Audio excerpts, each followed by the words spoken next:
बैठे हैं खंडवा में। खंडवा इकाई नवनियुक्त इकाई के सचिव श्री मंगलेश उपाध्याय जी के यहाँ पर। श्री मंगलेश उपाध्याय जी समाज में काफ़ी सक्रिय रहे हैं, काफ़ी विगत 10 वर्षों से, और काफ़ी सामाजिक कार्य आपने किए हैं। और समाज में किसी भी परिवार में कोई भी प्रॉब्लम आती है तो आप सबसे पहले आगे बढ़कर उनकी प्रॉब्लम को सॉल्व करने के लिए बीड़ा उठाते हैं और कोशिश करते हैं कि उनकी समस्या का समाधान निकल सके। तो आज हम श्री मंगलेश उपाध्याय जी के यहाँ पर बैठे हैं और उनसे पूछते हैं कि उनकी आगे जो समाज में नवनियुक्त कार्यकारिणी है उसको उनकी क्या आगे प्लानिंग रहेगी, समाज को किस तरीके से जोड़ेंगे और किस तरीके से वो सामाजिक कार्यों को रूप देंगे। नर्मदे हर खंडवा इकाई के द्वारा अगले 3 वर्ष के कार्यकाल में समाज को जोड़ने का प्रयास किया जाएगा, जिसके लिए हमारी ये प्लानिंग है कि हम खंडवा नगर स्तर पर, वार्ड स्तर पर एक समिति का गठन करें और उस समिति के माध्यम से उस वार्ड में हमारे सामाजिक बंधु जो निवास कर रहे हैं उन्हें हमारे हर कार्यक्रम में, सामाजिक कार्यक्रमों में और सामाजिक दायित्वों के निर्वहन के लिए उन्हें प्रेरित कर जोड़ा जाए। यह हमारी समिति का प्रयास रहेगा, क्योंकि समय अभाव के कारण या सूचनाओं के कारण स्थिति यह रहती है कि सामाजिक स्तर पर हमारे जो व्यक्ति जुड़ना चाहते हैं उन्हें सूचना न मिलने के कारण जुड़ नहीं पाते हैं। तो इसका प्रयास ये रहेगा, पिछली जो कमेटी ने जो किया है उसको आगे बढ़ाने का प्रयास किया जाए। सर, ये बहुत अच्छा प्लानिंग है आपका कि वार्ड स्तर पर समितियों का गठन किया जाए और समितियों में लोगों को लाया जाए ताकि वो आगे काम कर सके और समाज आपस में एक दूसरे से जुड़ सके। एक बड़ी समस्या रहती है कि जो महिलाएं हैं वो बहुत कम घर से निकल पाती हैं और समाज में जुड़ पाती है। आज करीब 20 से 25 हज़ार की जनसंख्या खंडवा ज़िले की है और महिलाओं का उसमें काफ़ी कम योगदान रहता है। जैसे जो आपकी कार्यकारिणी है खंडवा की, उसमें भी महिलाओं को काफ़ी कम प्रतिनिधित्व रहता है। तो उनको आगे लाने के लिए क्या आपकी योजनाएं हैं? इसके लिए पिछली बॉडी ने भी हमारा प्रयास किया था और उसके लिए महिलाओं को जोड़ा था और जितने भी हमने सामाजिक कार्यक्रम किए हैं मातृशक्ति ने हमें बढ़ चढ़ कर सहयोग प्रदान किया है। इस साल भी कमेटी के चुनाव के बाद जो हमने नई बॉडी ने कार्य किए हैं, जिसमें वैक्सीनेशन का कार्य हमने अभी इसके पहले किया था, उसमें भी महिला मंडल के द्वारा हमें काफ़ी सहयोग प्रदान किया और मातृशक्ति ने इसमें अधिक सहयोग प्रदान किया है। जो महिला कमेटी इकाई का गठन हुआ है जिला स्तर पे, उसमें लगभग वर्तमान स्थिति में 200 से अधिक महिलाओं को जोड़ा गया है, सभी वार्डों को मिला करके। उनके द्वारा ये प्रयास किया जा रहा है कि उनके वार्डों में या जो निवास रहते हैं, कॉलोनी में रहती हैं, उनको जोड़ करके अधिक से अधिक संख्या में उपस्थिति के लिए प्रयास किया जाता है। और अभी तक जो कार्य किए गए हैं उसमें महिलाओं का सहयोग तो रहा है और मातृशक्ति को और जोड़ने का प्रयास किया जा रहा है। यह है कि समय अभाव के कारण मातृशक्ति का सहयोग कम मिल पाता है, लेकिन आगामी इसमें हम कार्यक्रम ऐसा संयोजित करेंगे कि जिसमें हमें मातृशक्ति को समय भी मिल पाए और वो समाज को सहयोग भी कर सके। सर, मातृशक्ति की जो आपने बात कही है, काफ़ी अच्छे प्रयास हैं आपके। 50% जनसंख्या होती है महिलाओं की पूरे समाज की, मान ली जाए या देश में मान ली जाए, तो क्या ऐसा, चूँकि हमारे किसी इकाई में कहीं पे पूरे मध्य प्रदेश में, पूरे भारत में ऐसा नहीं होता है कि महिलाओं को भी पूरे इकाई का अध्यक्ष बनाया जाए? हमेशा महिला इकाई अध्यक्ष या महिला कमेटी अलग क्यों बनाई जाती है? क्या एक ही कमेटी में सचिव कोई महिला हो जाए या कोई अध्यक्ष महिला हो जाए, ऐसा नहीं हो सकता है? प्राय ये देखा गया है कि पुरुष वर्ग को ही मुख्य दायित्वों का पद दिया जाता है, लेकिन खंडवा इकाई में एक संविधान का गठन किया गया है, जिसके लिए एक नियम बनाए गए हैं और उस संविधान के अंतर्गत इस इकाई का गठन होता है। इस इकाई के गठन में महिलाओं को भी प्रोत्साहित किया गया, उनका स्थान दिया गया है। लेकिन मेरे समझ से यह है कि हमारे सामाजिक स्तर पर महिलाएं पारिवारिक होती हैं और उन्हें अपने परिवार के दायित्वों का निर्वहन भी करना पड़ता है दूसरा ये है कि हमारा समाज एक बुद्धिजीवी समाज है और उसमें महिलाओं को अपने घर परिवार में बच्चों को भी उनको ध्यान देना पड़ता है, क्योंकि हमारे समाज के अधिकतर वर्ग गवर्नमेंट सर्वेंट ज़्यादा हैं और इस कारण समय कम मिलने के कारण परिवार के पूरे दायित्वों का निर्वहन वही करते हैं। तो उक्त स्थिति में अगर मुख्य दायित्वों को अगर उनको दिया जाए तो उनके परिवार के इसमें भी परेशानी होती है। लेकिन इसके बाद भी खंडवा का ये रहा है सौभाग्य कि यहाँ पर महिला महासभा अध्यक्ष 2 बार निर्वाचित हुई हैं और उन्होंने अपने मुख्य पदों पर भी महिलाओं को लिया है और महासभा स्तर पर महिला का संचालन अच्छा हुआ है और उस महिला दोनों बार महिला महासभा के कार्यकाल में राष्ट्रीय स्तर पर, प्रदेश स्तर पर, जिले स्तर पर भी अच्छे कार्यक्रम आयोजित किए गए हैं। तो प्रयास चल रहा है और इसमें महिलाएं बढ़ चढ़ कर भाग ले रही हैं और आगामी समय में इसको प्राथमिकता मिलेगी, ऐसा मेरा मानना है। बहुत बढ़िया सोच है आपकी। एक प्रश्न ये उठ रहा था कि इस युवाओं को जो 18 से लेकर 24 तक के युवा वर्ग में, खासकर लड़कियां, कन्याएं, वो लोग समाज में कम जुड़ती हैं, जुड़ नहीं पाती है, या फिर जुड़ना चाहती है तो कई जगह देखने में आता है कि पेरेंट्स ही उनको मना कर देते कि क्या करोगे समाज में जाके। तो क्या इसमें उनको आगे लाने में या जोड़ने में इकाई, चूँकि महिलाएं अपने लेवल पे कुछ कर रहे होंगे कोशिश, लेकिन इकाई की क्या योजना है? यह प्रश्न आपका बहुत अच्छा है। इसमें पूर्व इकाई ने भी प्रयास किया था और इसके पहले हमारी इकाई ने 2-3 सम्मेलन भी यहाँ पर किए थे, जिसमें कि पहले तो युवा महिला हमारे यहाँ आती नहीं थी, लेकिन उन्हें लाने का प्रयास किया गया, लेकिन उसमें सफलता हमें पूर्ण नहीं मिली।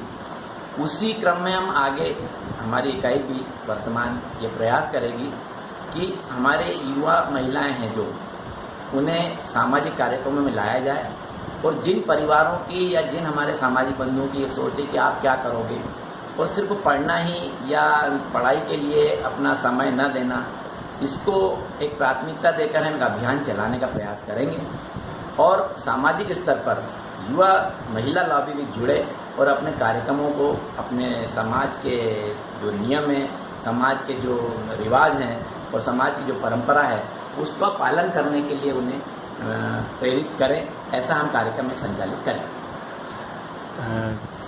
इससे निश्चित ही बहुत सारी कन्याएं या लड़कियां जो हैं वो जुड़ेगी समाज में। लेकिन सर, क्या होता है कि आजकल की जनरेशन का जो इंटेंशन रहता है वो उनकी रोजगार की चिंता या उनको जॉब मिलना या उनकी पढ़ाई में मार्गदर्शन मिलना, इसके लिए कुछ प्लानिंग होगी तभी तो वो लोग जुड़ पाएंगे ना। ये आपका प्रश्न ये भी अच्छा है, लेकिन इस प्रश्न के साथ साथ मेरा एक विचार ये है कि समाज के द्वारा रोजगार की या शिक्षा के संबंध में या कैरियर गाइडेंस के संबंध में कोई कार्यक्रम हो तो ही वो जुड़ पाए। तो ये चीज़ें तो हम इतने बुद्धिजीवी और सक्षम हैं कि हम कहीं न कहीं से इसको प्राप्त कर सकते हैं, लेकिन समाज का बल अभी इतना मजबूत नहीं हुआ है कि ये सारी व्यवस्थाएं दे सके। लेकिन फिर भी पिछली बॉडी ने भी हमारा प्रयास किया था और कैरियर काउंसलिंग हमारी युवा लॉबी के साथ में रखी थी, जिसमें हमारी कई युवा महिलाओं ने भाग लिया था। यहाँ भी प्रयास किया जाएगा कि उनके लिए ये कार्यक्रम संचालित करें, लेकिन मेरा मानना यहाँ पर एक आपके प्रश्न से अलग है कि यही चीज़ के कारण हम समाज में न जुड़ें, ये नहीं होना चाहिए। समाज के परिधान को, समाज के नियमों को हमारे घर में भी हम अपनाएं और उसका पालन करें, तो हमारे बच्चे भी उसका पालन करके समाज में जुड़ेंगे। ये मेरा एक निवेदन सभी सामाजिक बंधुओं से है। सर, इकाई की योजना बहुत अच्छी है, खंडवा इकाई की, और बहुत अच्छा कार्य करने के लिए प्लानिंग है। अगले 3 साल आपके पास में और अगले 3 साल में काफ़ी चीज़ें धरातल पर आ जाएगी और उम्मीद है कि काफ़ी अच्छे काम होंगे। लेकिन एक मैसेज आपका व्हाट्सएप पे आया था जिसको लेके यदा कदा बातचीत होती रहती है कि शायद ऐसा कुछ था उसमें कि समाज में कोई भी संस्था काम करे, शहर में कोई भी संस्था काम करे, वो इकाई से पहले अनुमति ले। क्या यह अनुमति लेना एक बाध्यता है या एक सामाजिक दायित्व है, या फिर आप ये सोचते हैं कि इकाई के बगैर कोई कुछ काम नहीं करना चाहिए, किसी को नहीं करना चाहिए? इस प्रश्न के संबंध में मेरा कहना यह है कि हमारी बॉडी ने या इकाई ने इस कार्य पे कोई प्रतिबंध नहीं लगाया है, लेकिन समाज के द्वारा एक इकाई का गठन करके, पदाधिकारियों का गठन करके वहाँ पर दायित्व सौंपा है।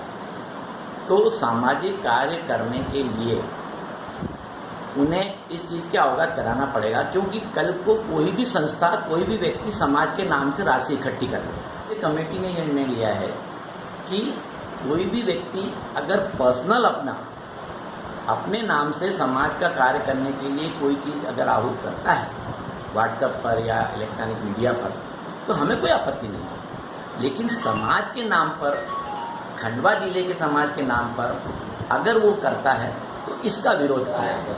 और समिति ने ये निर्णय भी लिया है कि भविष्य में अगर इस प्रकार की प्रक्रिया रहेगी तो समाज उसके विरुद्ध आवाज़ उठाएगा। लेकिन पर्सनल अगर करे तो समाज को बताए, समाज भी उसमें सहयोग करेगा और उसे सहयोग करके उसे सहयोग प्रदान करेगा और उस कार्य को संपन्न कराएगा।